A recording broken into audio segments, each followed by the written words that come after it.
let me tell you plain about a little pine tree flag and a mighty big complaint. Back before the colonies became the USA, some folks got tired of the games the king would play. Way up north in New England, where the tall pines grew, the king said those belong to me. But the colonists said who? They marked the biggest white pines for the Royal Navy mast. But the people saw their freedoms disappearing mighty fast. Washington was watching while the redcoats ruled the waves.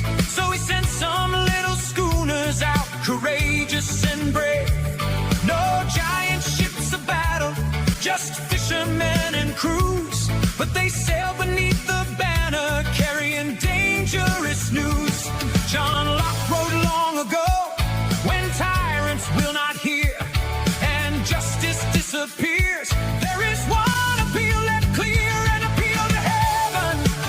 That is what they cried when earthly powers failed them and liberty was denied. An appeal to heaven with the pine tree standing tall. If a king forgets the people, then the people may stand tall. Hour 3 of a Tuesday morning, the 26th day of May, 2026. O'Galley Electric, our hour sponsor. Dave Bowman's been with us all morning, and in this third hour of the program on Tuesdays, he brings us Dave Does History. Always enjoy this hour, and I know you will too. By the way, there are links to both Dave and Rod's show, What the Frock, and Dave Does History when you go to BillMick.com, where the headline for our page today is Utopia or Apocalypse. So you can click there and then link up to Dave and Rod, all right there. Dave, where are we going this morning, my friend? I am fascinated by the idea of how we have forgotten our own history and how that comes into play in everyday life. This past week up here, there was a story out of Seattle in which his own description, queer artist, had taken it upon himself in a public space to decorate a fence by doing that interweaving stuff that you see sometimes on fence posts. And, of course, he did it as a rainbow flag. And this was seen as, I don't know, uplifting or something along that line. The news story, however, was actually about why it was taken down, which was that someone else had come along in this public space and hung another flag on the fence as well. It happened to be what is known as the Liberty Tree flag, which is the white tree with the green, or white flag with the green tree on it, and those words are in black across the top, an appeal to heaven. Okay. Now, this queer artist was upset because he informed us that this flag is a Christian nationalist symbol and anti-LGBTQ plus symbol, a hate symbol, and he was furious that this had been hung next to his artwork. Well, wait a minute. He has the right to do this and impose whatever his viewpoint is, and nobody else does, or he has exclusive right to that particular section of fence? What? Well, this is the news story. The news story is that everything got taken down because it is a public space, and the city didn't want to have to deal with, okay, if we take that down, then we're going to have lawsuits from them. If we take his down, then we're going to have lawsuits from him. So we'll just take everybody's down. So his protestations of the additional post, or the flag being put on there, that led to all of it being removed. If he'd have shut up and let it stand, it wouldn't have been a problem. Would have been fine.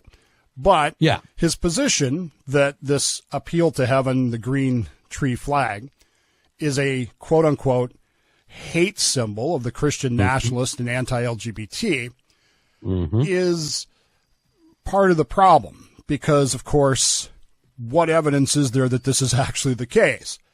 But that's not what the news story said. The news story said, well, these are hate symbols, and the city didn't want to deal with it. And so the thrust of the news story is it's terrible that this had to be taken down because of this, that, or the other. But the problem is, of course, this is a usurpation of symbols, but not in the way that you might think. There are ways of using symbols that, and symbols, I mean SYM, not CYM. Yeah. The clang we don't need. Yeah. Right. That sometimes, because of our lack of history and understanding things, we don't necessarily get. And that's why it's important that we go through these words in the Declaration of Independence. Accordingly, all experience hath shown that mankind are more disposed to suffer while evils are sufferable than to right themselves by abolishing the forms to which they are accustomed. Mm-hmm. We are becoming accustomed to bad history. And we pick it up in 60 seconds on WMMB.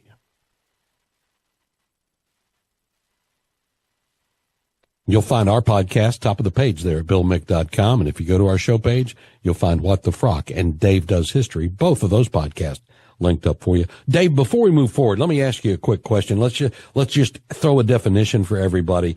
With this gay activist, queer artist, as he called himself, saying that these are hate symbols and that the Appeal to Heaven flag is a Christian nationalist symbol. Let's define Christian nationalist. Does that mean an imposed religion for the country is what he's trying to say this is? What?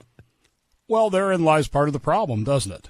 What is a Christian nationalist? Who decides what a Christian nationalist is? And who gets to decide that this symbol is a hate symbol? Yeah. Well, you won't be surprised to learn that it was the Southern Poverty Law Center. Of course. And that... Well, Moms for Liberty did a bang-up job on them last week in D.C. It was amazing. Well, the Southern Poverty Law Center has a single article that details a singular person with a single website in which this person claims that, I guess, God told him that this was the sign that he needed because it's anti-government, which it isn't, but the implication is that because this guy is a designated hate group, this guy is a designated hate group by the SLPC, therefore any symbols that he adopts for himself must therefore be hate symbols. That's about the best answer I can give you on that. Okay, just wanted to know what the foundation was, and that doesn't sound like a solid one. It's not. And this is the problem. Last year, 2025, Senator Markey wrote a letter in which he made the similar claim based on the SLPC's article. So you have a sitting senator who writes a letter claiming that this flag is also a hate symbol. But again, he presents no evidence of this. No quote-unquote hate group has actually claimed this flag, this symbol, nor has anybody really implied or any actual group stand up and said, yes, this is our sign. And the reason for that, I think, is that most people see this flag and they don't really even know what it is. That's part of the problem, of course, because the flag itself, which is a white flag which features a green pine tree, it's a white pine for the record, on a white field, which was a long-standing emblem of New England. It represented the region's abundant natural resources and their deep spirit of independence. It traces its roots back to colonial Massachusetts. The original seal of the state of Massachusetts has this tree on it. And they used that as a representation of the Native Americans who lived there. Now, so the LGBT crowd's excluding them now. You could argue that, yes. Yeah. Okay. But again, do you think this gay artist, queer artist, actually knows any of this? No, not at all. Now, here's why this matters. New England, as you may know, is home to these white pines, which are highly valued by the British. In fact, Bill, even today, 2026, the United States Navy maintains a grove of these white pines in New England, specifically to be used for the USS Constitution. Okay, makes sense. These were highly prized by the British as masts for their sailing ships. Of course, they built the ships themselves out of oak, but these white pines that grew very tall were great for masts. Without masts, sailing ships don't go very far or very fast. True. The British passed a law in 1722 basically claiming all of these trees. They passed a law in 1722 that says you colonials, cannot cut down a white pine that is more than 12 inches in diameter at all. And they would regularly send British troops, British representatives through these forests, and they would mark the trees with an arrow. Those were the trees that essentially the king was claiming for himself. These are my trees, and they will be used for my fleet, which, of course, by the 1770s is seen problematically in New England. This is going to lead to a riot in 1772, a year before the Boston Tea Party, but 2 years after the Boston Massacre. New Englanders start getting a little upset about this. Hey, not only is the king claiming our property, but he's using those trees for masts for ships that he plans to use against us. And again, sailing ships don't work well without masts. Why would we give them to him? Good call. 1772. This leads to what's known as the Pine Tree Riot, which is quite entertaining, but we don't have time to go all the way through it. But essentially, it consisted of the New Englanders chasing the tree people around with switches and beating them with switches as they chased them out of town. It was kind of funny. I like it. So the pine tree becomes a powerful symbol of colonial resistance against British exploitation and British colonization, which, again, leftists are supposed to be against colonization. So this pine tree symbol is an anti-colonial symbol, and it means we resist this willingness to dominate us and willingness to push us under. Jefferson writes those words. Experience has shown that men are more disposed to suffer while evils are sufferable. This is a great example of that. We kept on putting up with this from 1722. For 50 years, Bill, we put up with this rule about these trees. Mm-hmm. And we finally decided, enough's enough. And we said, no more. The king doesn't get these trees no more. And we said, this is our appeal to heaven. You know what I like about that Navy-maintained grove of trees? Each one of those trees standing there is like a middle finger to Great Britain. I kind of like it. Dave Does History continues in moments right here on Bill Mick Live.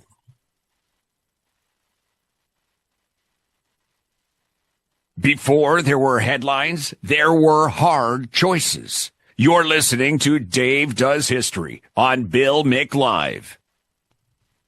O'Galley Electric bringing you the hour. Before we jump back into Dave Does History, quick reminder for you, our Central Florida Dream Home Mini Makeover continues. Your opportunity there to win potentially $25,000 asphalt shingle roof from Eustace Roofing, or maybe $4,500 toward an electrical panel or services from Frank Gay. It's all on the contest page at BillMick.com. Good luck. So we're talking about the Appeal to Heaven flag and the reasons therefore. Dave, let's just jump back into it, sir. Well, there's something almost haunting about that phrase, an appeal to heaven. It's not a slogan that's hammered together by a committee or a focus group. It's older than that. It carries the weight of a people standing at the edge of something that seems irreversible. And this is precisely why the phrase mattered to the American colonials in 1775. The words themselves are actually not ours. They come from the English philosopher John Locke, whose ideas drift through the Declaration of Independence like smoke through old timber. If Thomas Jefferson provided the poetry of the Revolution, Locke is the supplier of most of its skeleton. His second treatise on government, which was published in 1689 after the Glorious Revolution in England, is one of the foundational texts of the American founding generation. We've talked about this in the past. Mm-hmm. We're doing exactly what you said we should be doing. Why are we the rebels? Colonial leaders would quote him. They would argue about him. They would absorb his assumptions so deeply that many of his ideas eventually sounded less like philosophy and more like common sense. And that can be dangerous. When ideas become common sense, people stop asking where they come from. They simply assume that those ideas always existed. But the world Locke inhabited was not a world that naturally believed that ordinary people possessed rights against kings. The divine right of kings was the assumption, and so the actual general belief was quite the opposite. For centuries, Europe had been dominated by the doctrine known as the divine right of kings, and under that theory, monarchs ruled because God himself had appointed them, and if you resisted the king, it wasn't just political. It was a rebellion against heaven. Kings were viewed almost as earthly extensions of divine authority. If you got a bad king, tough luck. It's because you weren't praying hard enough, and God is punishing you. It's a good gig if you can make it happen as a king. Yeah. Locke looked at that system and he said, well, that's just nonsense.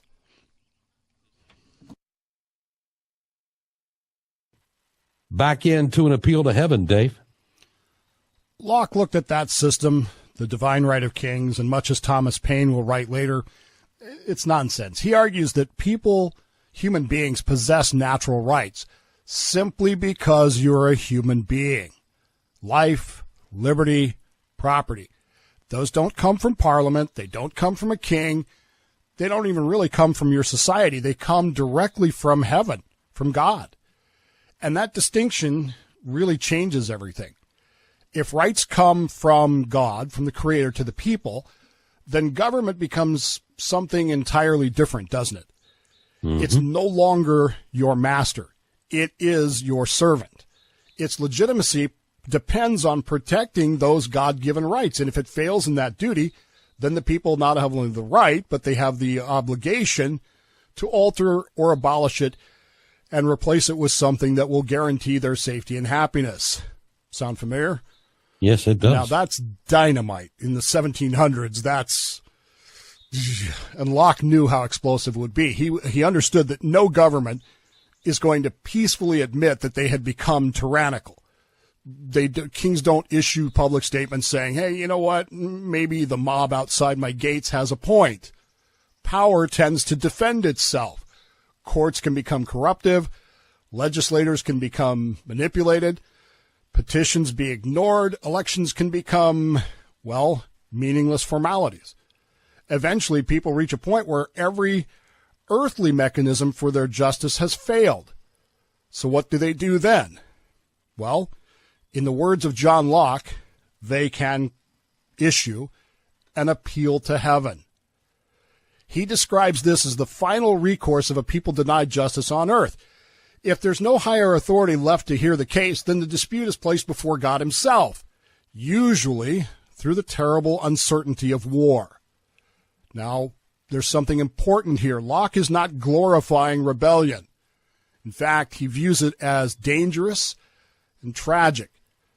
A lot of Europeans and a lot of people today caricaturize Locke's philosophy as an invitation to endless chaos, mobs in the streets, governments collapsing every Tuesday afternoon, people who oppose the government just because they don't like somebody. But Locke actually believed that people are naturally cautious about revolution. Families, in fact, want stability. Farmers want to plant their crops. Merchants want to trade. Pastors want peace. Mm-hmm. Most people will tolerate quite a lot before they pick up their muskets, which is exactly what Jefferson said. The colonists did not initially see themselves as radicals, and that's important to understand. They viewed themselves as loyal Englishmen defending their ancient rights that Locke had described, and for years they petitioned the crown, they protested, they argued constitutional theory, they sent respectable appeals. We sent Ben Franklin to argue for us. And again, we insisted that we were seeking reconciliation rather than separation, and over again, we felt ignored. From the Stamp Act to the Coercive Acts, from Standing Army in Boston to the closing of our ports, many Americans came to believe that the ordinary political remedies no longer functioned. The system was rigged against us, And the king, who we once viewed as our protector against Parliament, increasingly appeared aligned with the very abuses that they were inflicting. And that realization is devastating. There's a tendency today to imagine the revolution as inevitable, as though independence was simply waiting backstage from the beginning, and as soon as the cue came out, independence comes out, and yay us. But it wasn't that way. Separation from Britain terrified people. Britain was the most powerful empire on earth. The Royal Navy, using our trees for its masts, ruled the seas. And rebellion could mean economic ruin, possible execution for treason, and most likely a military defeat. That's a chilling thing for any society to realize. What you have to understand is everywhere in the echoes of the Declaration is Jefferson's assertion that rights are endowed by our Creator. These are just powers derived from the consent of the government, not the government. The great irony is that the colony accused the colonists of rebellion against God-ordained authority. The colonists responded to that resistance as tyranny, as obedience, resistance to tyranny is higher. Let me say that again. The colonists responded that resistance to tyranny is obedience to a higher law. Each side believes that heaven is on their side. But that phrase, an appeal to heaven, endures because it captures something that we have to answer. Revolution is not fashionable, but it's nowhere else. We had nowhere left to appeal to. I've got some questions, and if you do, we'll take your calls in our final segment.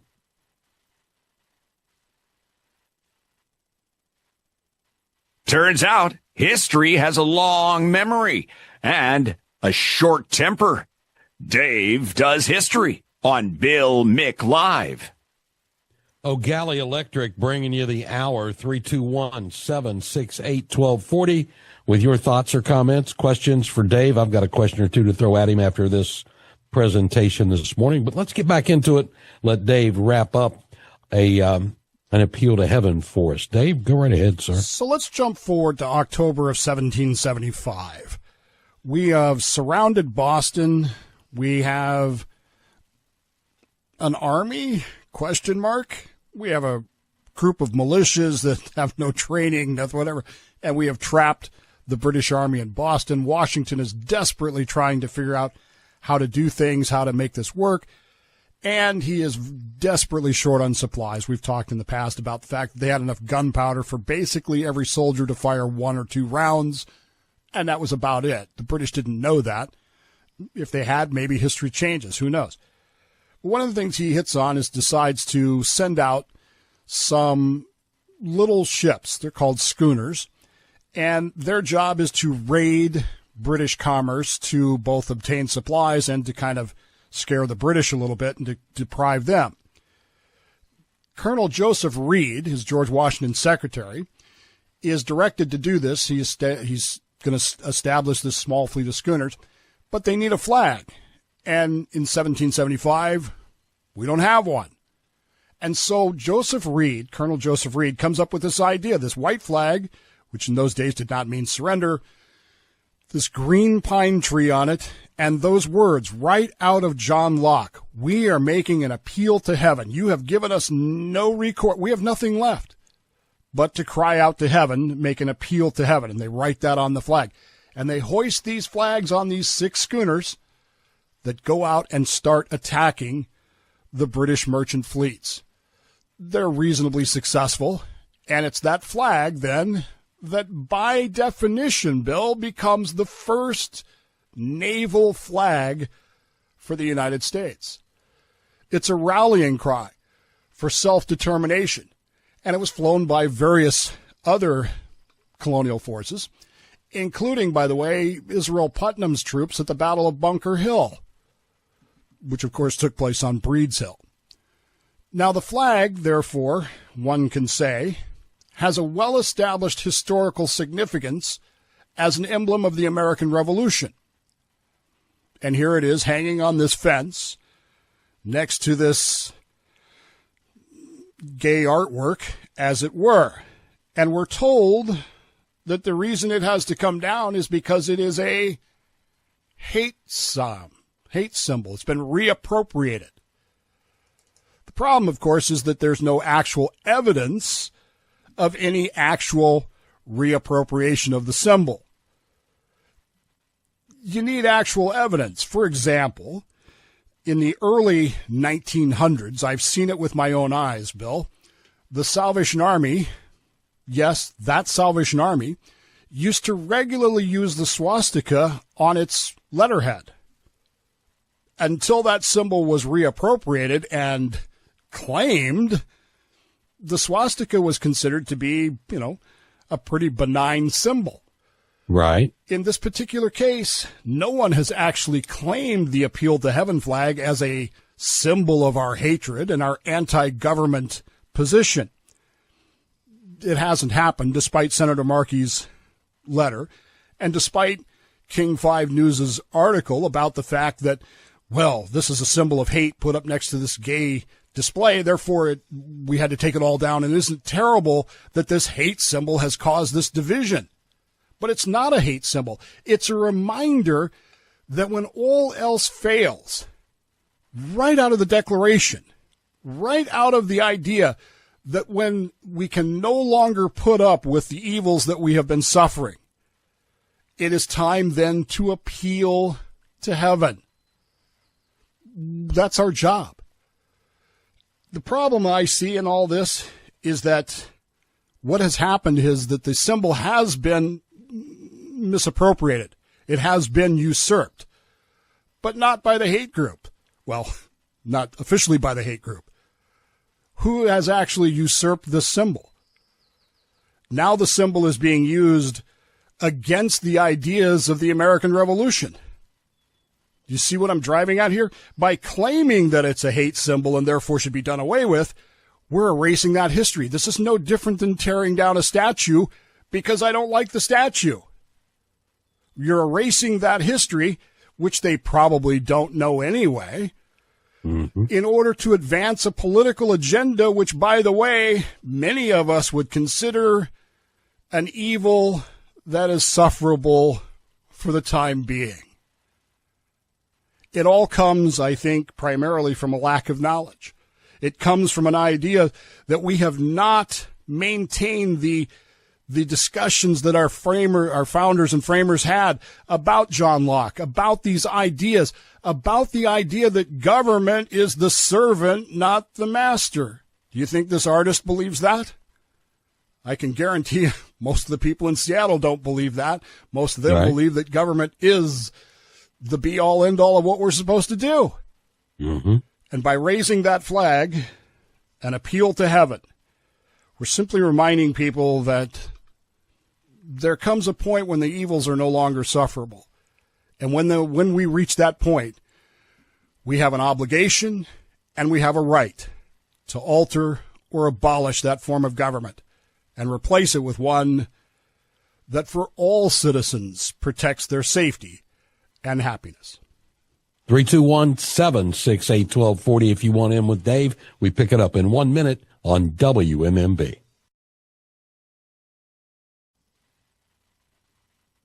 So, Dave, you were saying earlier that John Locke is a British philosopher who was speaking these things and inspiring these colonials to revolution.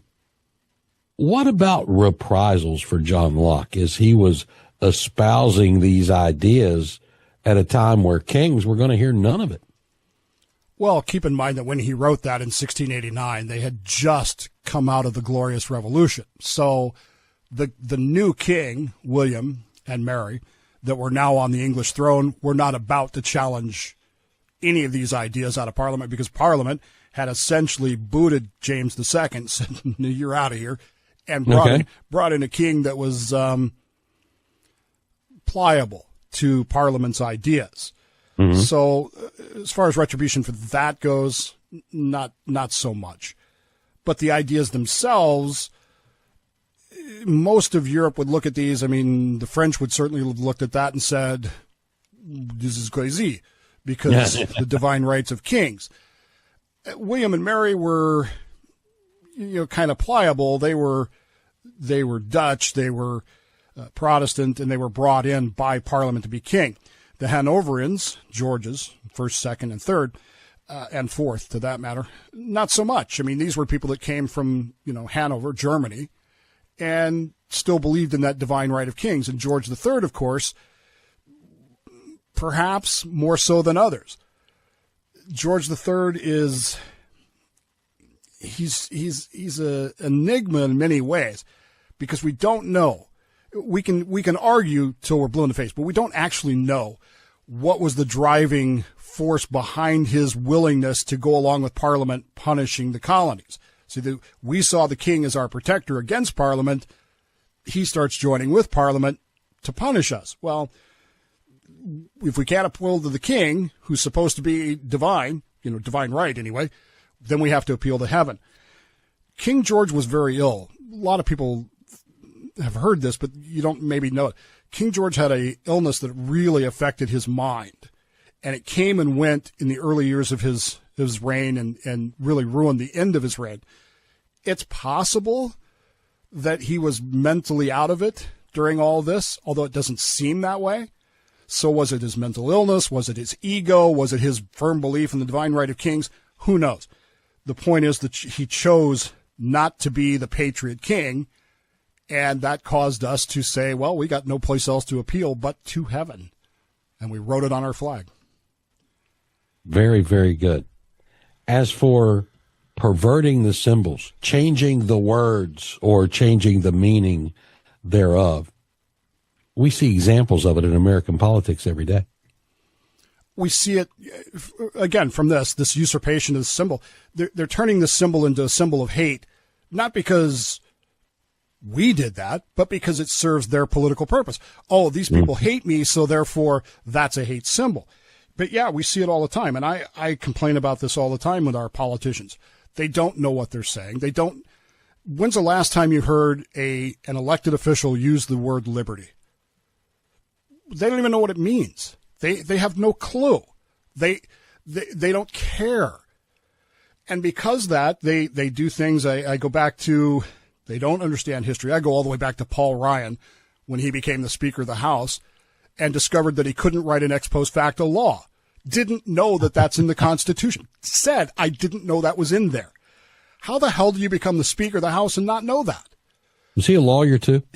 I assume so, but it bothers me that so many people don't know these history of things. And so because of these large language models and AI, Bill, somebody types into ChatGPT, what is the appeal to heaven flag? What are they going to get? They're going to get, well, it's been appropriated by hate groups. Are they going to take the time to read deeper into that and to find out that that's one accusation from the Southern Poverty Law Center? Are they going to take the time to research, well, what does this actually mean? Will it lead them to the second treatise of government, or will they just go, well, that's what it means? And that's what the Pope was warning about. It changes the memory, the collective memory of a society. And if we lose those ideas, what do we have left? What do we become if we don't understand these ideas of liberty, these ideas of freedom, and the idea that we have an appeal to heaven and a right and an obligation to change governments that don't protect our safety and happiness? We lose those. And how did that happen? We forgot our history.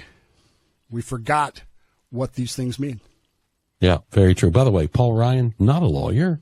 He has a BA in economics and political science from Miami University of Ohio. Political science, and he still didn't read it? Yeah, apparently so. How weird is that? It's not weird, Bill. That's the problem. Yeah, exactly. No, how sad is that? Let's go with that, because it is sad. Yeah.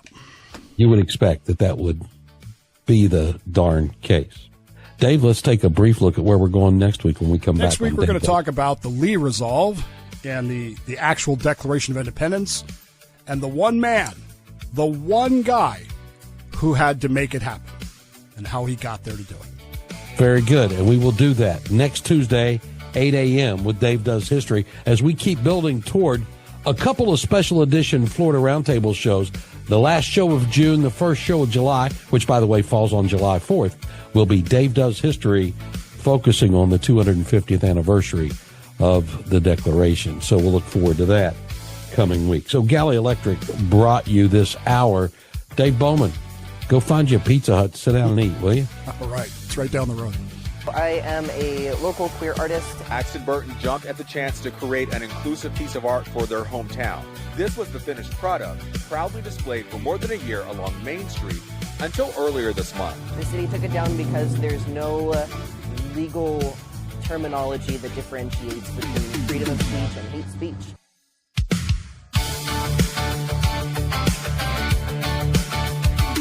Now, luck did not mean angels dropping from the sky. He meant that men are born with rights no ruler can deny. And if every court and parliament refuses to be fair, then people have the natural right to answer with a prayer, and maybe with a schooner or two. The cruisers sailed at dawn through fog and salty rain, with pine trees on their banners and freedom in their veins. And appeal to heaven, hear the pine trees sing. Liberty comes from heaven, not from any king. And appeal to heaven, across the stormy foam, Washington's little cruisers were fighting for our home. Colonel Joseph Reed proposed the flag in 75 to show the world the colonies were very much alive. The British thought rebellion would be over in a week, but freedom has a funny way of making people speak.